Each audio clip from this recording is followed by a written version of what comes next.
हम मीनू झा प्रणाम करै छी सब मिथिलावासीके। आइ हम एकटा सामामे जे झूमर गायल जाइए से गाबऽ जा रहल छी। नीक लागत तऽ लाइक शेयर जरूर करब। सङ्ग दऽ रहल यऽ श्रीमती ललिता झा जी जे हमर भौजी छियथि। धन्यवाद। जय मिथिला जय मैथिली। सामा खेल गेलियै रे नैहरबा झूमरिया खेल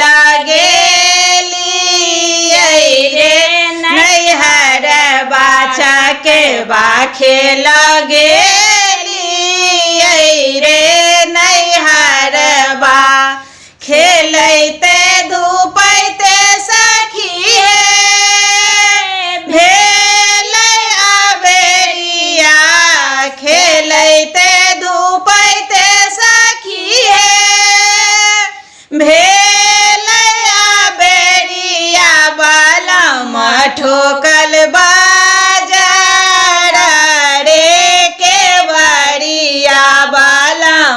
ठोकल बाजार रे के बरिया झूमरिया खेल गेलियै रे नैहरबा चकेबा खेल गेलियै रे नैहरबा खोलू खोलू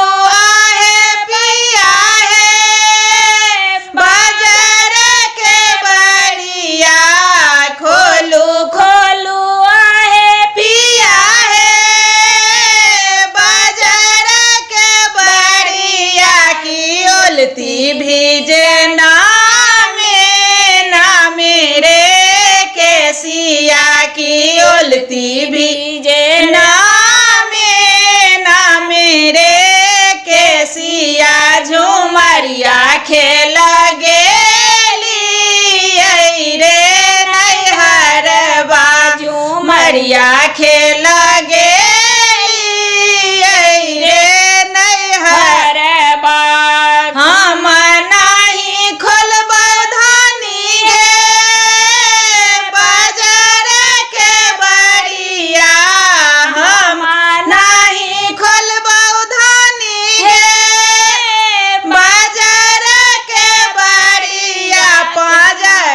सुतल तीन रे सुनरिया पाजर सुतल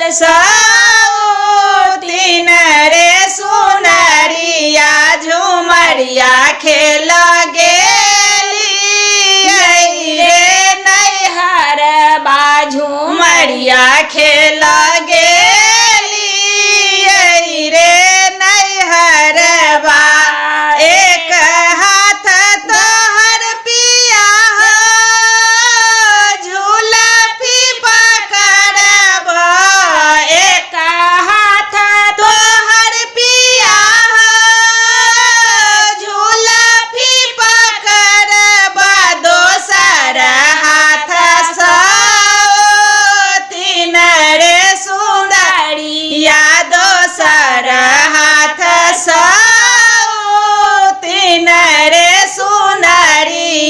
झूमरिया खेल गे